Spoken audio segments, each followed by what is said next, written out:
Hola, ¿cómo están? Espero que estén muy bien. La intención de este video es, por un lado, generar un material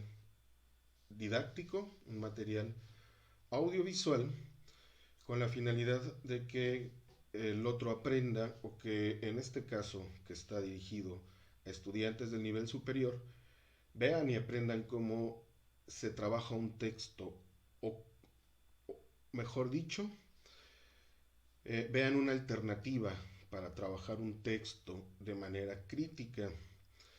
Entonces tenemos la intención, bueno, por un lado de generar un material audiovisual, un material didáctico, por otro lado de mostrar a el que está aprendiendo a trabajar los textos de manera académica cómo nos podemos acercar precisamente a un texto eh, de manera académica y finalmente abordar el problema que propiamente trata el texto. Eh, en este caso voy a presentar el resultado del trabajo que hice sobre el diálogo de Platón llamado El Menón y lo voy a presentar a través de un escrito al cual le voy a dar lectura. El problema del aprendizaje en el Menón de Platón. Inicio con un epígrafe que dice así: pero nada tiene de vergonzoso que un hombre, aunque sea sabio, aprenda mucho y no se estime en demasía. Esto lo encontramos en la obra de Antígona, atribuida al poeta trágico Sófocles. Y bueno, dividí el texto. Es una secuencia muy sencilla y bueno, la voy a ir abordando. El número uno es nuestra relación con el aprendizaje. Voy a comentar algunos elementos que resultan fundamentales para empezar a pensar el problema del aprendizaje desde el diálogo Menón atribuido a Platón y ver cómo es que lo aborda, e incluso intentaré entrever cuál es la noción que tiene de este en la obra señalada. Lo que nos interesa es identificar condiciones y elementos que favorecen el aprendizaje y ver cómo es que podemos dar cuenta de este para después valorarlo como resultado de un ejercicio intencionado en la educación. Lo que pretendo entonces es tratar de rescatar una especie de estructura a través de la lectura de este diálogo y su interpretación, con la cual podemos empezar a tener cierta claridad sobre aquellos elementos que entran en juego cuando el aprendizaje se empieza a procesar entre sus propios actores, cobijados por la intención de la enseñanza. Ese es nuestro propósito. Con esto, estamos dejando de lado de manera consciente todos los demás problemas que se generan a partir de la interpretación del diálogo mencionado, porque por ahora lo que aquí interesa únicamente es tratar de ver lo que sucede con el aprendizaje durante ciertos procesos y relaciones de enseñanza. Y este texto es una buena guía.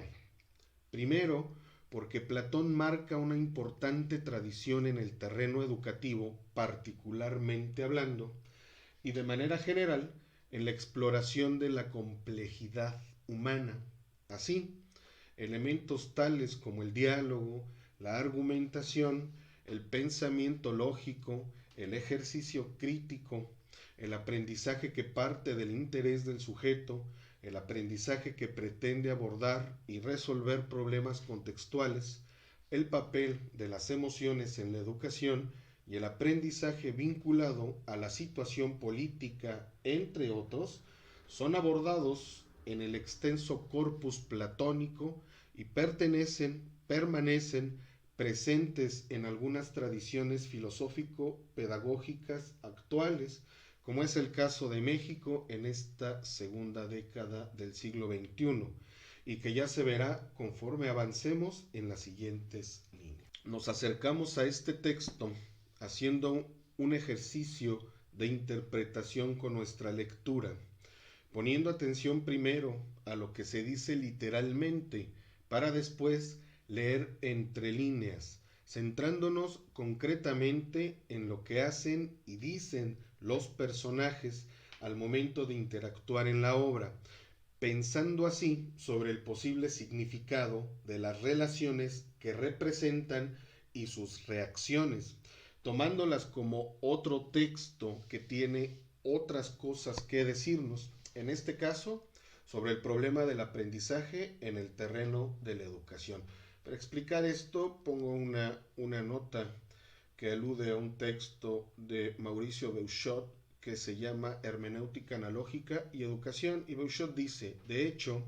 en el aula se toman como texto las conductas del maestro y los alumnos. La interacción didáctica es toda ella un texto conformado por acciones o conductas significativas. Y es lo que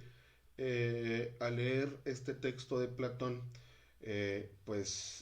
intenté identificar, intenté hacer una interpretación de estas relaciones que hay dentro del texto, ¿no? Tomándolo como si fuese otro texto.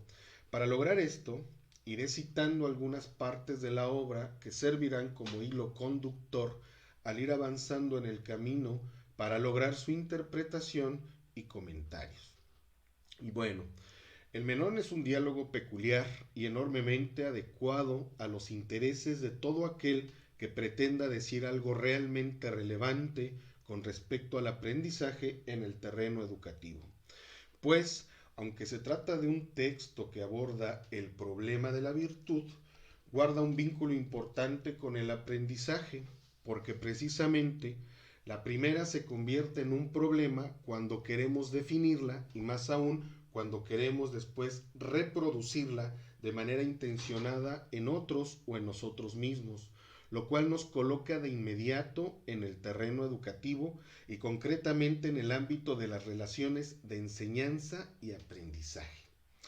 Así, la pregunta con la que inicia la obra y que guía al lector durante su desarrollo es si la virtud es enseñable o no,